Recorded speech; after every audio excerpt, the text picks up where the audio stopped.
Amos, I'm going to cut to the chase. You read the Washington Post. Steny Hoyer and others lukewarm here on the microeconomics of price theory of an 18-cent tax on a gallon of gas. What's the plan to get oil back to $80 a barrel?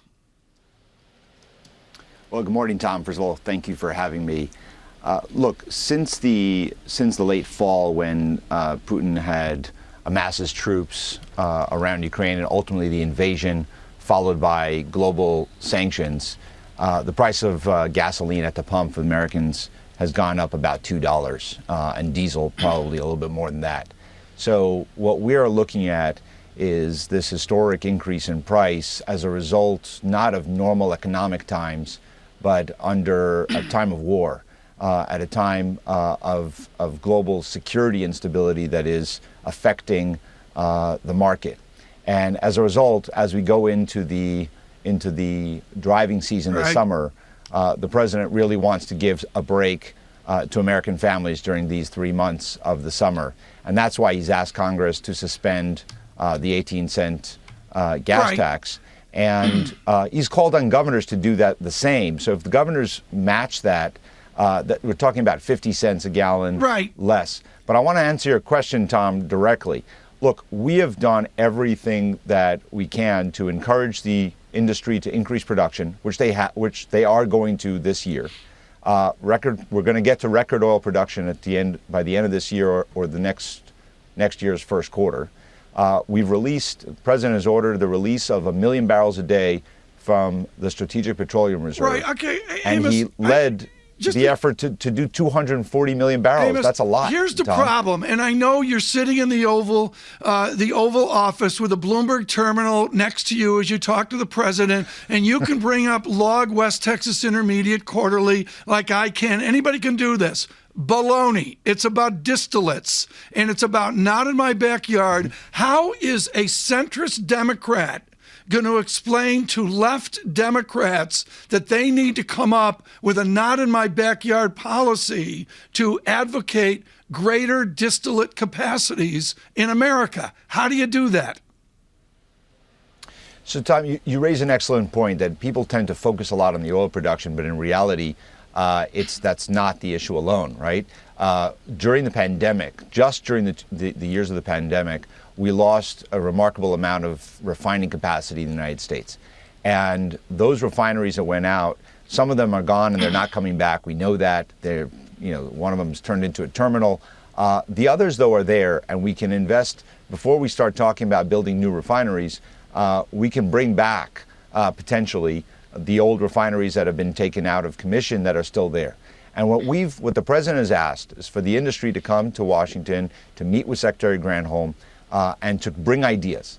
As he said in his letter, look, he has taken extraordinary measures over the last several months in a number of areas, both in energy and beyond. He is willing to take those measures again.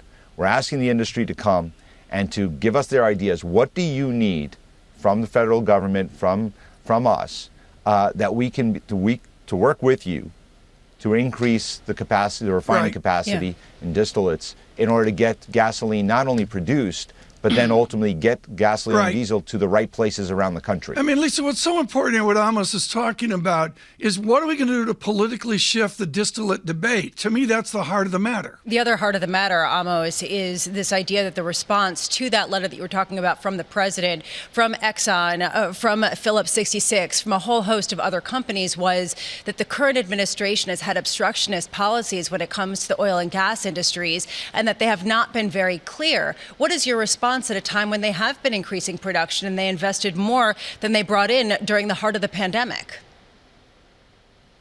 So, look, that's the difficulty here. People say that we are standing in the way of increased production. But look at the numbers. Look at the increase in production under the Biden administration. It's hard to argue that we have done anything to stand in the way of increased production. There's been a rise in oil production. We know that by the end of the year or the beginning of next year, we're going to hit record production. So on average, the oil production in the United States in this last year and a half has been higher than the one under our predecessor. Excuse me, Amos, but have we're you met reaching with those records, Lisa? Have you met with the CEOs of the big oil companies to talk about this and to talk about how things can be clearer for them to produce more? You have. And are there going to be certain scheduled? And I can tell you. Well, sorry, go ahead. No, I mean, are there going to be scheduled changes in terms of more specific policies that you'll put out there that you think will allow them to refine more or create more production in the near term? Well, I think that they have, my point is that they have the tools they need. When I meet with the oil company executives and the CEOs, and I've asked them over the last several months, what do you need from us? And beyond what we've talked about the last several days in the press about the tone, what do you need? They don't need anything.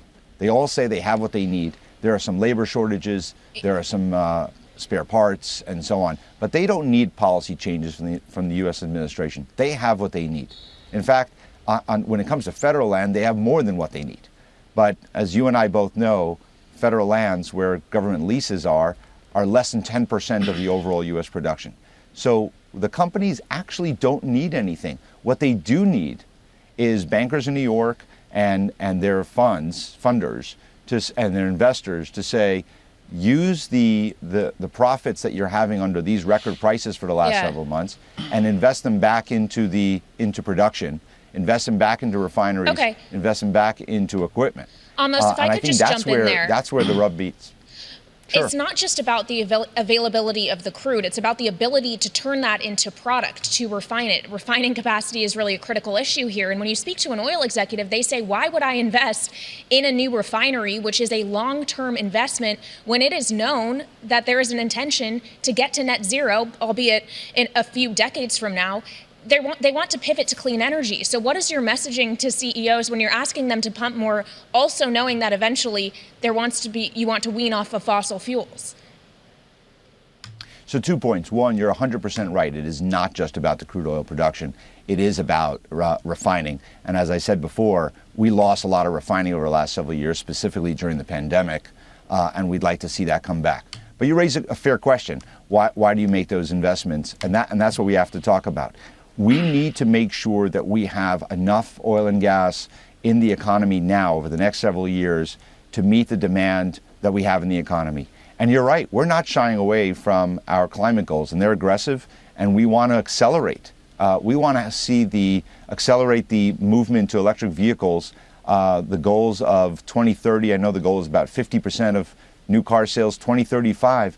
You have several American companies and global car companies saying that by 2035, 100% of their vehicles will be electric. So, and that's just new car sales. So we'll have a tail on that as the rest of the industry catches up.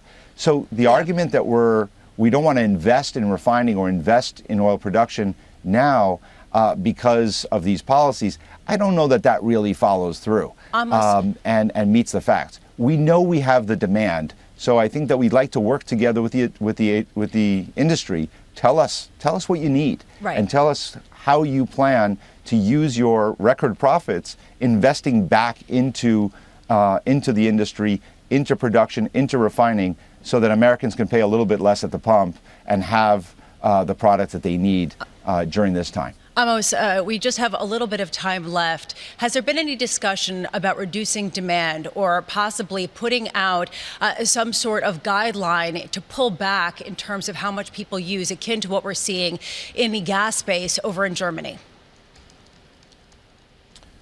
Well, first, I think on natural gas, Europe and the United States are vastly different in our systems. Our price here is about $6. Theirs is about $40 on natural gas. But look, we have provided record investment through the infrastructure legislation that passed into mass transit and into rail. These are the things to convert people from, if we had a better rail and mass transit system that was efficient and fast, then all studies show people would move from using vehicles to using mass transit. So yes, we'd like to put the investments to work. That's what President Biden has been offering all along. How can we move people away from driving their cars to mass transit and to rail, And how do we move from gasoline cars Right. to electric vehicles, which will also reduce the demand for gasoline? Mr. So, Hochstein. but we have to also be realistic that we need that supply today as we get towards that better future that you're talking about.